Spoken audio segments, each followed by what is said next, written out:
Awesome. So hopefully you're in the right Zoom room. This is JOC Huddle training number 15. Today we're going to be talking about revised CSU JOC General Conditions and our new and improved bid abstract. Next slide, please. Awesome. So here's a look at today's agenda. Of course, welcome you announcements. We're going to be talking about the revised general conditions, the new and improved bid abstract, and we have some time at the end for questions and answers, but we kind of have a packed bunch of slides coming up here. So we want to get it rolling. So Jason, why don't you take us to the next slide? Awesome. So as you guys know, we are a member of CJE, the Center for JOC Excellence. I like CJE better. You know, when you say it out loud, it sounds kind of weird, but we are members of CJE, and there's a bunch of upcoming events. We've got a program best practices webinar coming up on March 15th at noon. So that's going to be different owners and different consultants coming in talking about program best practices. So let me know if you guys want to attend that. I can hook you up with that. Additionally, we've got a volunteering event coming up. There's a Surfrider beach cleanup in Huntington Beach Harbor on May 1st. If you're in the area, I'd love to see. I know it's a Sunday, but we get free kayaks. We get to kind of paddle around Huntington Beach Harbor and help clean up the wetlands. So if you need any more information, of course, you can check out their website at jocexcellence.org or contact me for further information. Next slide. Awesome. So a lot of you know we have a new Gordian MEA that started on Valentine's Day, 2/14/22. So on this one, I think I probably have some Gordian folks on the call, right? Anybody there from Gordian? Yeah, never on the call. Yeah. Excellent, Zeb. So Zeb, why don't you talk about some of the items up here on the screen, if you don't mind? Also for tier 1 services, which most of you know as your JOC Advanced service level, which included in the program which is the program development, implementation, and support. So program development will help and train any of your PMs as well as both the client on the PM side and the contractors, help you and train, implement for import and data import into eGordian, and provide training for both your PMs and on the contractor side, which is currently the 2.36% of each job order.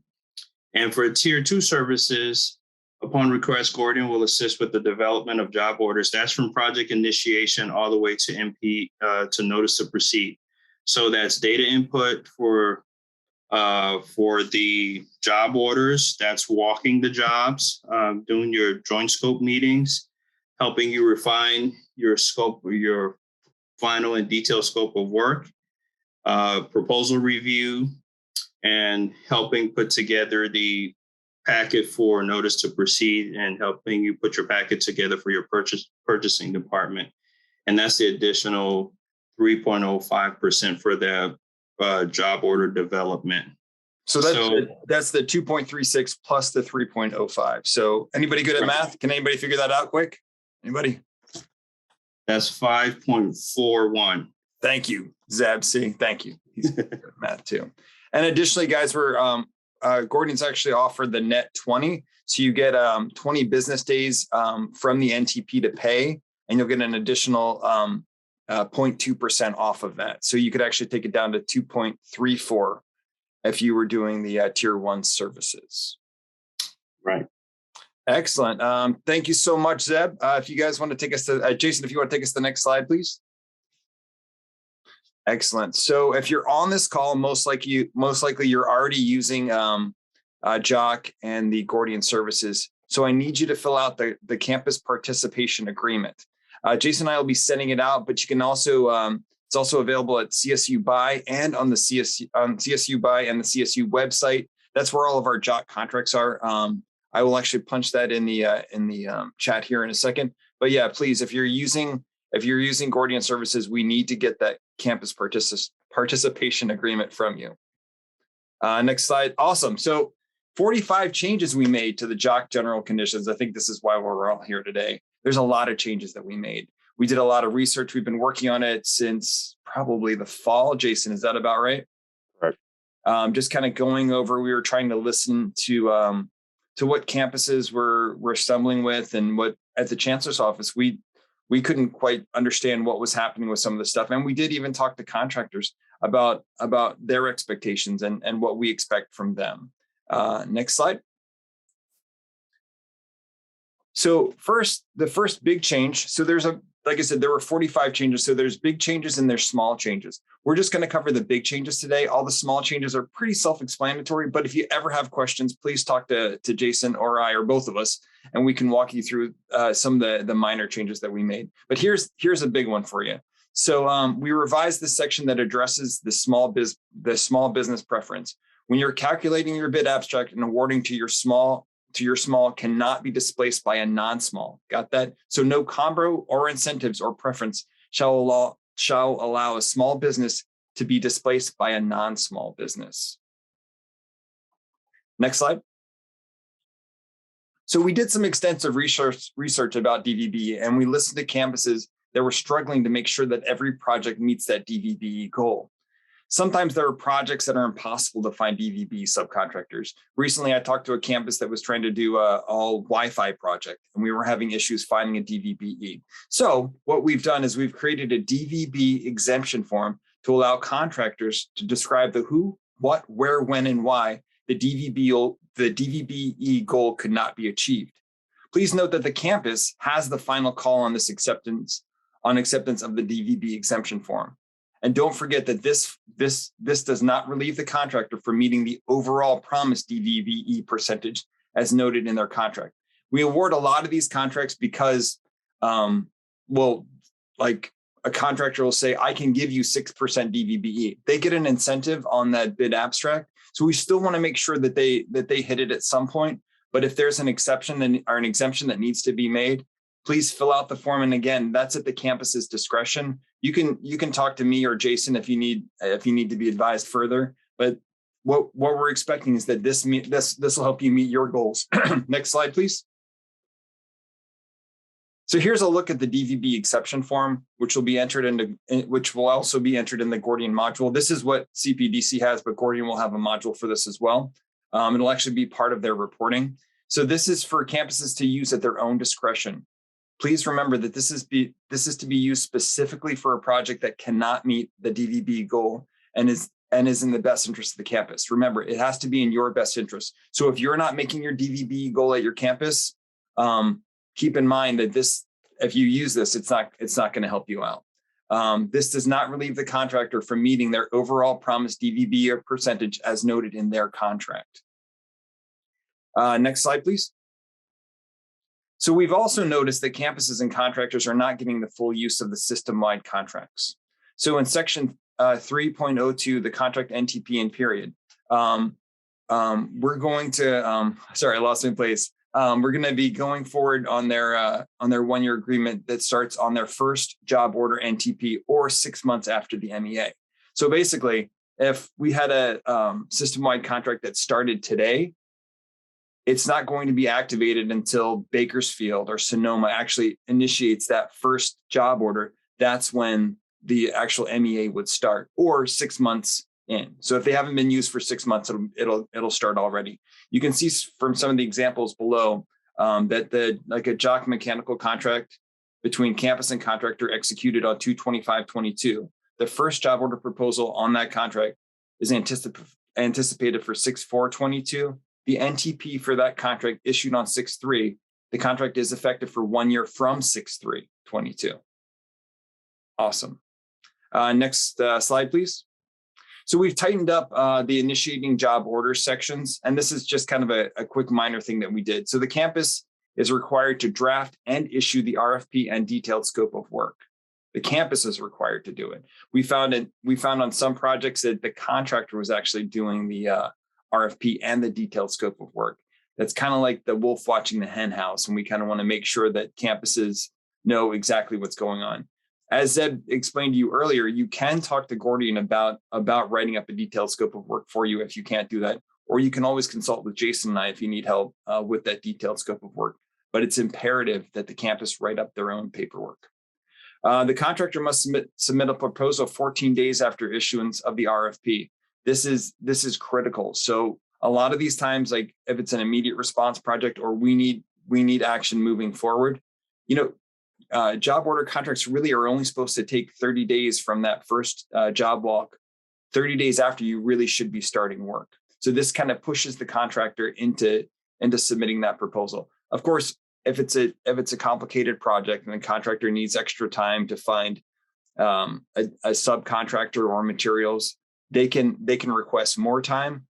But the bottom line is if you don't hear from them in 14 days, you can release them and move on to the next job contractor. Last but not least, only CTC items required to complete the DSOW should be completed. A lot of times we're looking at proposals because we look at a bunch of different proposals, not only at the chancellor's office, but we do have access to all the campuses, and we try not to dig into too much of your business, but there's a lot of red flags. Zeb, you can probably chime in on this too. A lot of items in there that contractors will try to pack in. They'll try to pack in flagger hours or additional labor that's already included in the CTC items. You can find those all in Gordian's big note, and you can see how the contractor really tries to play that field of adding these items that really aren't needed for that project. Zeb, do you want to add in? Yeah, I was going to say, in addition to that, sometimes as we all know, for line items that you use in your proposal, it has three components: labor, material, and the equipment already included in that task. More times than not, sometimes the contractor will attempt to add additional labor items to the proposal. So it should be known that labor is already included in the line items. Other times they'll have some exaggerated quantities. So you want to look at the line items and the quantities that are in there. Or sometimes they'll have redundant line items that are actually covering the same thing, but it gives them an additional cost in their cost proposal. So we've been in there quite a bit. So we know all the little tricks that they play, and you guys are trained up enough, you'll be able to notice those as well. But again, like Jeremy's saying, if you need our assistance for the JOC Complete solution model for your campus, let us know, and we'll be more than willing to assist.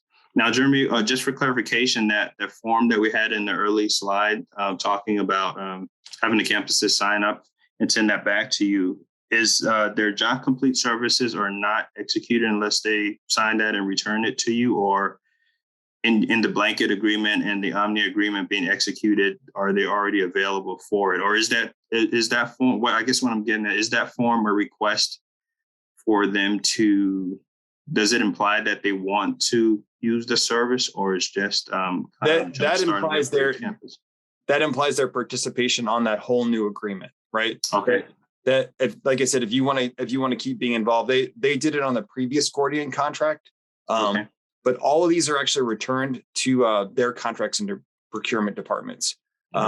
Because this new agreement that we have with Gordian was shepherded by contracts and procurement. Jason and I made sure that we got everything that the campus needed and the chancellor's office needed. But if you want to be involved, you actually have to, and I'm going to put the link in the chat right here. The campus needs to complete that form and return it to their contracts and procurement departments. So it might communicate that they want to, but doesn't necessarily guarantee like that they will. Correct. Awesome. Zeb, Jason, thanks so much. Next slide. Okay. The moment you guys have all been waiting for. The new and improved bid abstract. Jason, take it away, buddy. So I want to address maybe not the elephant in the room, but a smaller size animal in the room, that we had a training in November of last year debuting a new abstract. So I think some of you might remember that. And we were on the verge of releasing it until we had internal discussions that were prompted by revamping the GCs. And the abstract that was made in November that we're going to release to the campuses was automated. It was going to tell you who the apparent low bidders were. But the foundational logic was still confusing in terms of, if this happens, then you need to apply the preference. If this happens, then you need to apply the incentive. We wanted to try to minimize as much of that as we can while still following legislation. So to say it in other words, it gets confusing when you have to apply preferences, but you have to be careful not to apply them during certain instances. We changed the logic to you need to apply everything that everyone is eligible for, whether it's a small business preference or the DVB incentive, unless there's improper displacement that happens. That follows this legislation. We prioritize small businesses, then non-small businesses, then what we call neithers, where they don't qualify for either of those. So I'm going to get into that a little bit. That's why the new abstract was delayed, because we're trying to make it more clear and less confusing. So this is a lot of jargon, and this is in the new GCs. But essentially what this says is what I just went over, is that no combination, kind of the golden rule, is no combination of the preference or the incentive shall be used to displace a small business. If any small business has no chance of winning the award mathematically, then no combination of the preference or incentive shall be used to displace a non-small business by applying the DVB to a neither. So does that make sense? Small business, priority, non-small, neither. Okay. And this is kind of the, I don't want to say hierarchy, kind of doesn't have the right tone to it, but basically you want to give whoever qualifies as this classification, you want to give them the best shot at winning the award for what they're eligible for. If no one on this level is eligible to win the award, or sorry, no business on this level can win the award mathematically, then you move down to this level, then to this level, then to this level. Basically, no one from the previous level should displace someone that's the level above, if that makes sense. Okay. Now I'm going to show you, some people's eyes are going to glaze over, but this is the stuff that excites me, for better or for worse.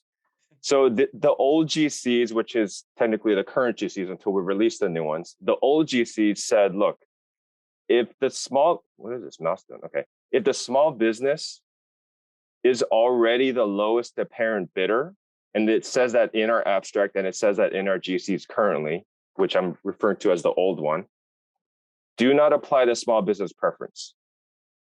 This is the original bid. The small business is already the lowest bidder.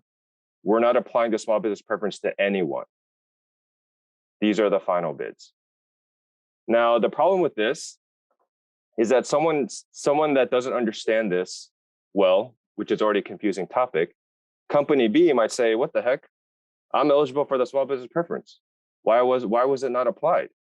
We want to avoid as many of those questions as possible. So in the new GCs, I don't know why this thing is flying around, by the way, but anyway, in the new GCs, based off of the logic of apply everything to everyone unless improper displacement happens, even though the small business is already the lowest initial apparent bidder, we're still going to give them the preference because they're eligible for it. This is their new final bid amount. And we're also going to give the non-small their eligible small business preference, and this is their final bid amount.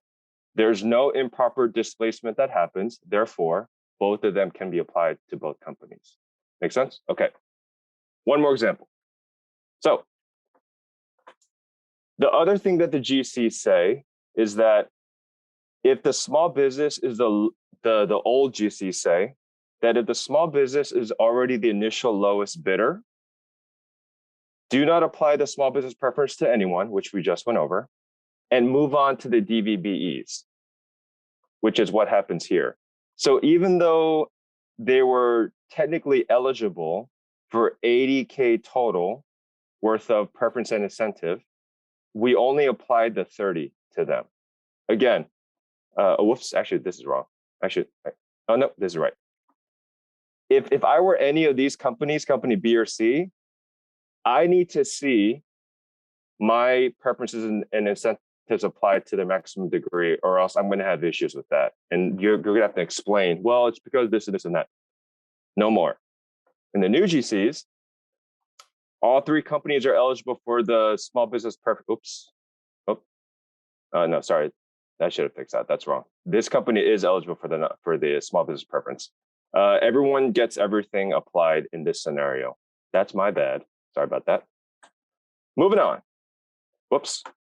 Okay, so I'm actually going to go to the new abstract. It's very similar, 90% similar to what we went over in November. So I go into the new abstract in more detail back then. If any campus wants a detailed training, I'm more than happy to go over it. I'm going to open it right now, but it's pretty beefy.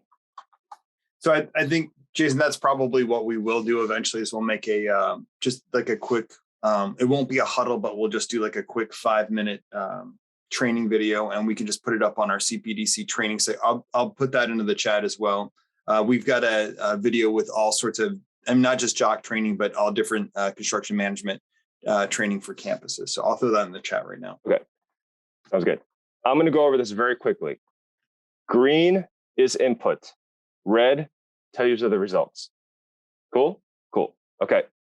Input. I inputted this ahead of time, but you can do whatever you want. Enter letters or numbers. Date, maximum contract amount, number of awards. We have 5 total bidders. Props to Jeremy Gomajek for creative business names. These are the factors. By default, it's 80% for normal, 15 for other, 5 for premium. You enter the small business classification.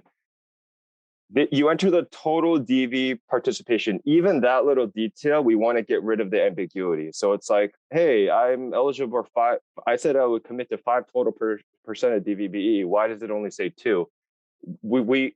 That chart is still useful to show how the total participation converts to the incentive. But for this purposes, what they commit to total is what you're putting here. And this will calculate the incentive on its own. These are the forms.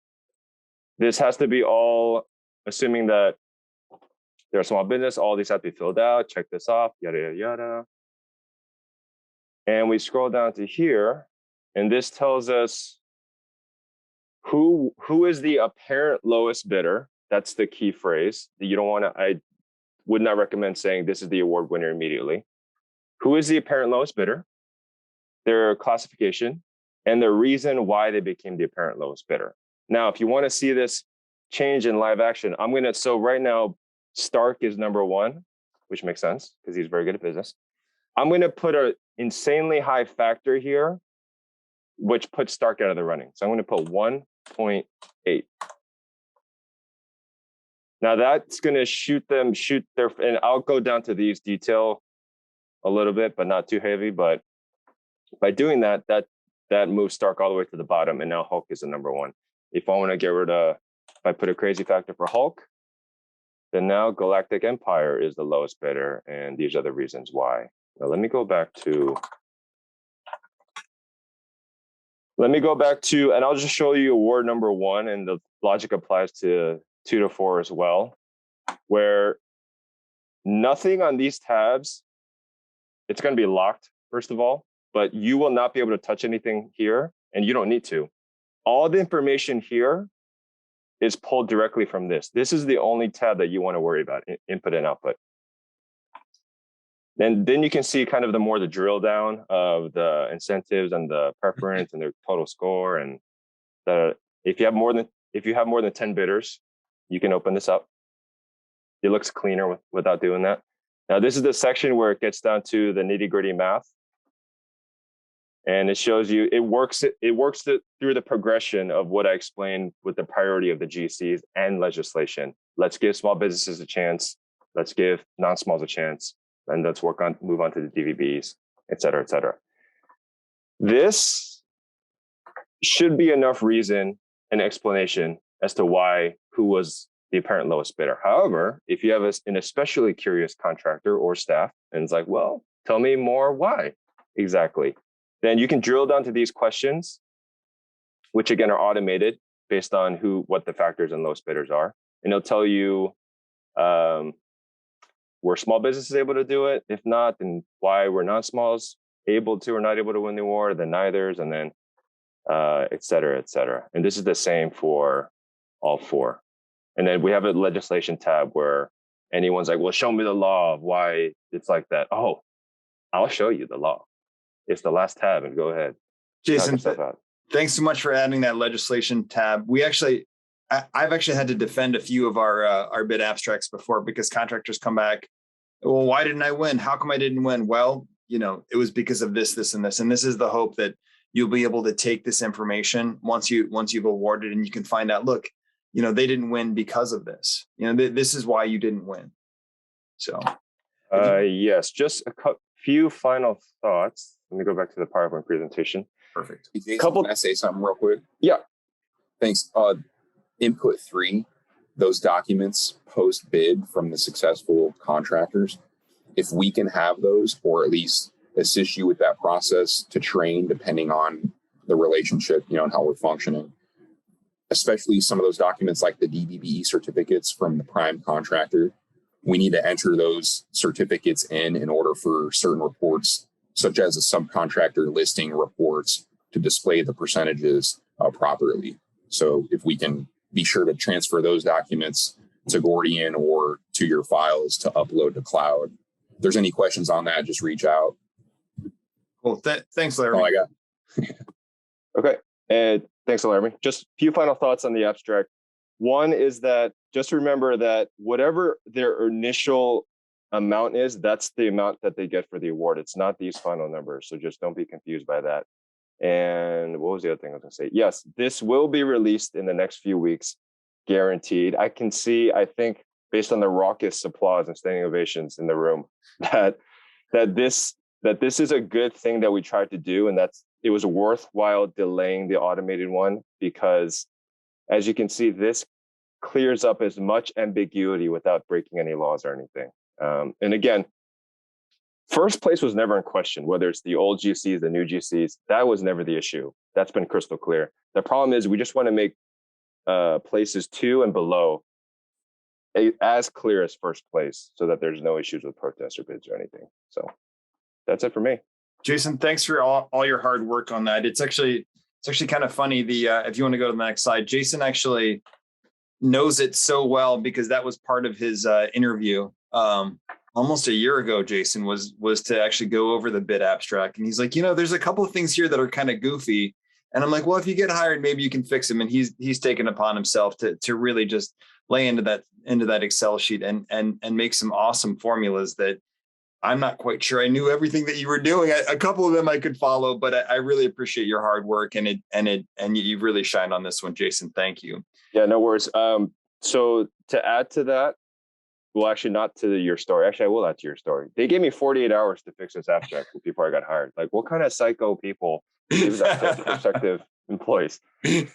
Secondly, is that there's that reason bar that I told you of why that person was the apparent lowest bidder. That formula is pretty beefy. It has like 20 different scenarios that can happen. I broke that formula down in a Word document, formula by formula, explaining what it is. So we will send that out as well. That's the most important one of of the logic of the formulas that are in the spreadsheet. So there will be help coming also with the abstract. The end. Excellent. So, guys, looking forward to the next steps. CPDC will be issuing a bulletin, hopefully next week, maybe in a week and a half. But that bulletin is going to talk about the revised general conditions. It'll describe the full list of everything that changed and give you another copy of the general conditions. There'll be the new DVB exemption form, and of course the new awesome bid abstract that Jason just revealed. So be on the lookout for that. I know it'll be in a bulletin, and sometimes not everybody gets those bulletins, but everybody on this call you'll get the bulletin and all this stuff just to make sure that you guys get it. Next slide. Questions and answers. This is what I think is going to take a while. Any big questions on this? I know we've thrown a lot at you this morning.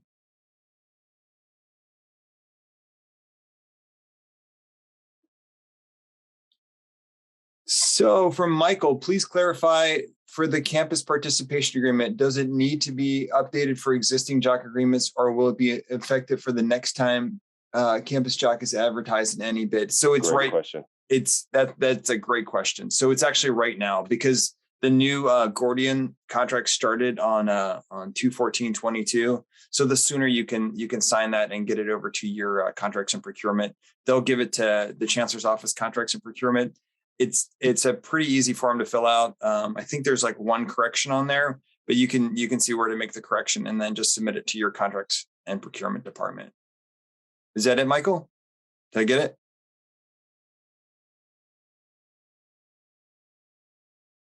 You're welcome. Any more questions, guys and gals? People? Earthlings? Hi, Jeremy. Hey, Robert. How you doing, bud? Good. How are you? Good, thank you. Good. I did see on the abstract, it looked like it addressed multiple awards. Can you speak to that a little bit? Jason? Sure. Let me go back to it. How do I exit this PowerPoint? Okay. So it can do up to 4 awards. I can make more. 4 is a lot, but if you're ever issuing more than 4 awards per bid, I can make a custom one for you. That's not a problem.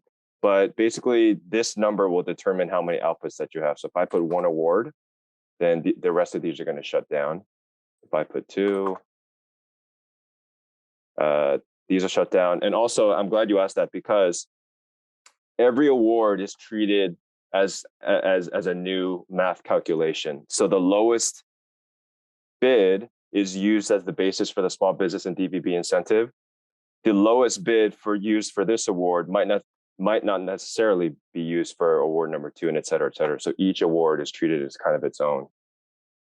And that was really part of my question. So you must have had fun with that formula too. Fun? No comment. I still owe him a free lunch, Robert, for all the work that he did on multiple free lunches. I think we all owe him, yeah.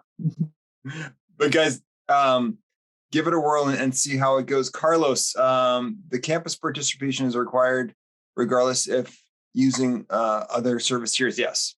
Yeah. So that gives you the option, Carlos, to go with tier 1 or tier 2 or neither. I mean, like if you just know that you're going to be involved in JOC and using Gordian, you have to sign that the campus participation agreement.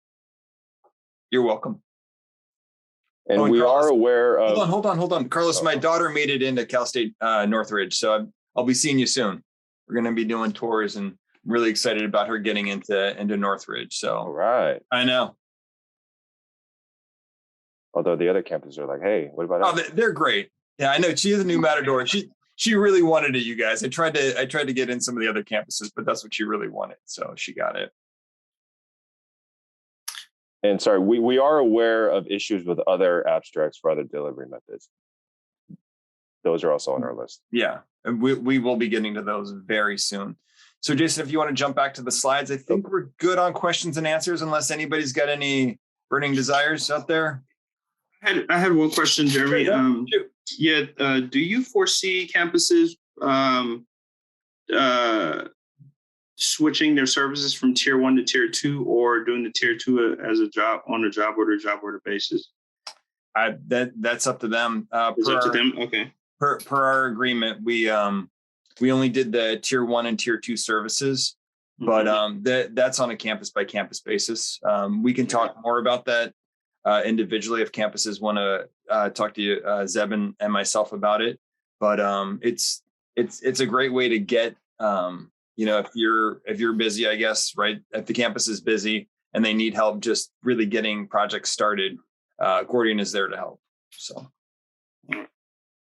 Upcoming JOC training opportunities, JOC Huddle training number 16. I can't believe we're at 16, Jason. It's like my 3rd child. So we're going to do labor cost and understanding the CPC pricing development on March 25th. We'll also be doing JOC Huddle training number 17, contractor spotlights. So this is contractors that have really stepped up and done a really great job at CSU, and we're going to be spotlighting them. There was talk of maybe awards, but I'm not sure we'd go that far. But I would like to spotlight some of the great case studies that we've had on projects that have been very successful at the CSU. And last but not least, Zeb, you can even talk about this one. Gordian's willing to come to your campus and do a JOC deep dive training, but that's available upon request. We've already hit. We've done San Jose. Where else have we done, Zeb? Monterey Bay, Humboldt, Chico. I believe. We have a Dominguez Hills, I think, coming up. Dominguez Hills is next week. Yeah. And yeah, those are the only ones I know on the schedule. Cynthia, do you have any other ones scheduled so far, you think?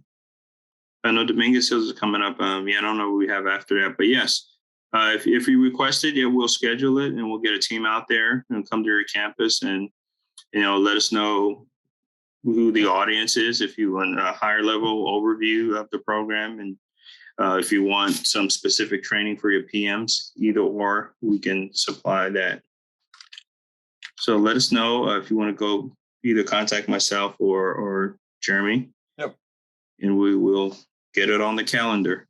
Awesome. So thank you so much, guys. And we'll be seeing you at the next JOC Huddle. And if you have any more questions or concerns regarding all this information, just email Jason and I, and we will answer you as promptly as possible. Have a great Friday, everybody.